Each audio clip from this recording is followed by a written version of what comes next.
என் அன்பு குழந்தையே, இன்று காலை வேளையில் ஒரு இனிப்பான செய்தியை உன்னிடம் சேர்க்கவே வந்துள்ளேன். நீ பயந்து கொண்டிருந்தாய் அல்லவா? இது சரியாக நடக்குமா, நான் நினைத்தபடி நடந்து முடியுமா என்றெல்லாம் மனதை போட்டு குழப்பிக் கொண்டிருந்தாய் அல்லவா? இதோ உன்னுடைய விருப்பப்படியே எல்லாம் நடந்து முடியப் போகின்றது என்ற இனிப்பான செய்தியை உனக்காகவே கொண்டு வந்துள்ளேன். இந்த ஆசிகளை பெற்றுக்கொண்டு இந்த நாளையும் தொடங்கு. வாழ்க்கையில் போராடும் குணத்தை பெற்று தீர்க்கமாக வாழ நினைக்கும் என் பிள்ளை நீ. மனதில் உறுதி இருப்பவர்களிடம்தான் அதற்கான சோதனை மேற்கொள்ளப்படுகின்றது. உன்னுடைய மனம் என்பது நான் வசிக்கும் கோவில். அந்த கோவிலில் என்னுடைய அனுமதி இல்லாமல் ஒரு தூசி கூட நுழையாது. என்னை காண வந்த என் பிள்ளையான உனக்கு நிறைய விஷயங்களை புரிய வைக்க வேண்டியது என்னுடைய கடமை.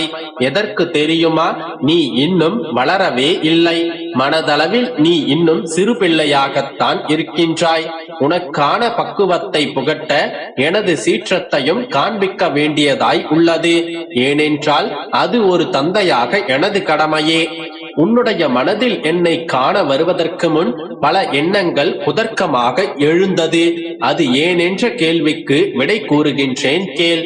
என்னை தரிசிக்க வரும் என் பிள்ளையின் மனம் தெளிவாக இருக்க வேண்டும். அதற்காகத்தான் என்னை பார்ப்பதற்கு முன் உன்னுடைய மனதில் எழுந்த அத்தனை எண்ணங்களையும் நான் அமைதியாக்க வேண்டியுள்ளது. நீ இப்போது உன்னுடைய துன்பங்களால் வலுவிழந்து மனதளவில் பாதிக்கப்பட்டிருக்கின்றாய். இந்த நேரத்தில் தேவையில்லாத எண்ணங்கள் உன்னிடத்திலும் உன்னுடைய மனதினுள்ளும் எழ ஆரம்பிக்கும். இத்தகைய தருணத்தில் தான் எதிர்மறை எண்ணங்கள் உன்னை ஆட்டி படைக்கும். எனவே இது மாதிரியான துன்பங்கள் நிறைந்த காலத்தில் நீ மனதை தெளிவாக வைத்துக் கொள்ள வேண்டும். எந்த மாயையும் உன்னை ஆட்கொள்ள முடியாமல் பார்த்து கொள்ள வேண்டும். இப்பொழுது உன்னுடைய வாழ்க்கையில் நீ ஆசைப்பட்டதெல்லாம் நிறைவேறும் காலம்தான். ஆனால் இந்த வாழ்க்கையில் மேடு பள்ளம் இல்லாத இடம் என்று ஒன்றுமே கிடையாது. அதுதான் உன்னை யார் என்று உனக்கு உன்னையே அறிமுகப்படுத்தும். இங்கே எல்லா மரங்களும் சிறிதாக இருப்பதுமில்லை, பெரிதாக இருப்பதும் இல்லை. சிறிதாய் இருக்கும் மரங்கள் பெரிய மரங்களை பார்த்து பிரமிக்குமாம். ஒரு நாள் நான் இப்படி வளர வேண்டும் என்று ஆசையும் படுமாம். அதுவும் அதே போல வளருமாம் பெரிதாக. அதே போல வளர்ந்து கொண்டிருக்கும் சிறிய மரங்களை பெரிய மரங்கள் கவனித்துக் கொள்ளுமாம். நம்மால் முடிந்த அளவிற்கு அதன் வளர்ச்சிக்கு ஒரு துணையாய் அதற்கு நிழல் கொடுப்போம் என்று நினைத்து அவ்வாறு செய்யுமாம். அதே போல அந்த மரம் வளர்ந்து மற்ற மரங்களுக்கு தான் பெற்ற உதவியை அதுவும் செய்யும். அவ்வாறே ஒன்றுக்கு ஒன்று உதவி செய்து நாளடைவில் அது ஒரு பசுமையான மரங்களும் புட்களும் நிறைந்த நந்தவனமாக மாறும்.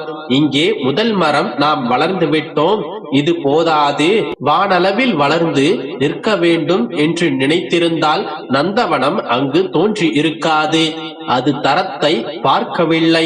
தனக்கு கிடைத்த போதுமான வளர்ச்சியில் மன நிறைவு பெற்று அடுத்தடுத்த சிறிய மரங்கள் வளரவும் உதவி செய்தது. அவற்றை போலவே மனிதனும் எண்ணினால் எல்லோரும் வாழும் வாழ்க்கை நந்தவனமாக மாறும். நீ உன்னுடைய மனதிற்கு நன்றாகத்தான் வாழ்வாய். ஏனென்றால் நீயும் அந்த மரத்தை போன்றுதான்.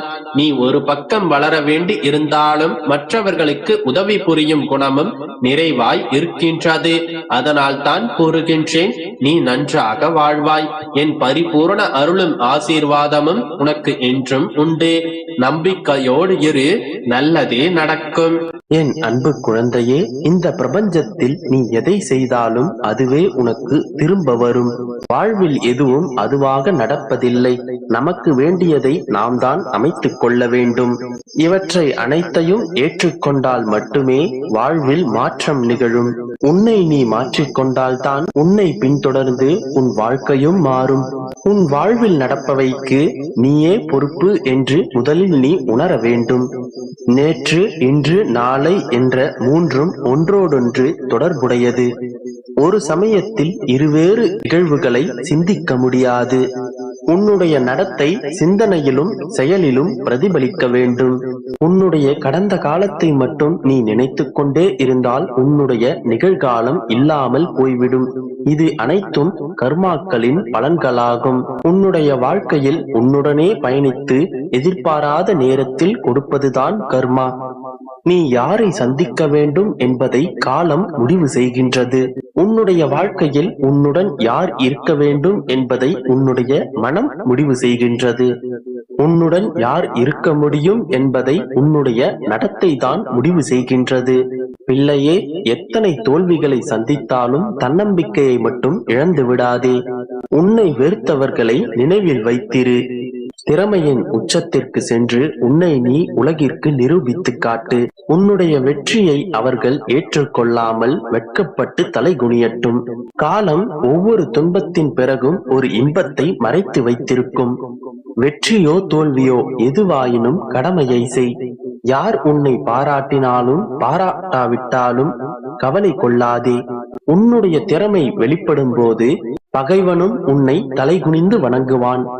1 மடங்கு திறமை, 2 மடங்கு தேடல், 3 மடங்கு பொறுமை என்கின்ற விகிதத்தில் உன்னை நீ தயார்படுத்தினால் மட்டுமே உன்னுடைய லட்சியத்தை உன்னால் அடைய முடியும்.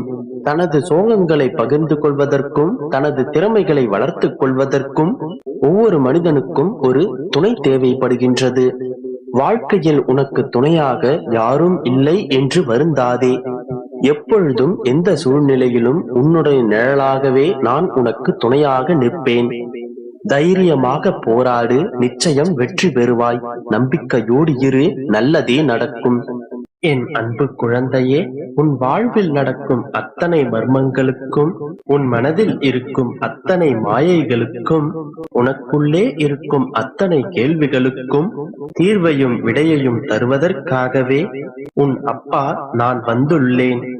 இப்போது உன்னை சுற்றி பல்லாயிரக்கணக்கான கேள்விகள் இருக்கின்றது. என் வாழ்வில் ஏன் இப்படி நடக்கின்றது? எதற்காக இந்த நிகழ்வுகள் எல்லாம் என் கண்முன்னே நிகழ்கின்றது? நான் சற்றும் எதிர்பார்க்காத, சம்மதமில்லாத நிகழ்வுகள் எல்லாம் எனக்காகவே நடக்கின்றதே. எதற்காக இவையெல்லாம் நடக்கின்றது? எப்போது இவையெல்லாம் ஒரு முடிவிற்கு வரும்? எப்போதுதான் என் வாழ்க்கை நான் நினைத்தபடி மாறும்? நான் காத்திருப்பது எனக்கு பலன்களை தருமா அல்லது வீணாக போகுமா?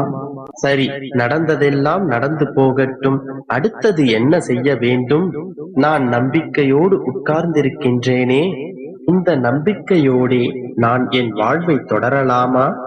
இனி என்னதான் ஆகும் என் வாழ்க்கைக்கு என்று ஆயிரம் கேள்விகள் உன் மனதிற்குள்ளே ஓடிக்கொண்டுதானே இருக்கின்றது. இவை எல்லாவற்றிற்குமான விடையை தேடித்தானே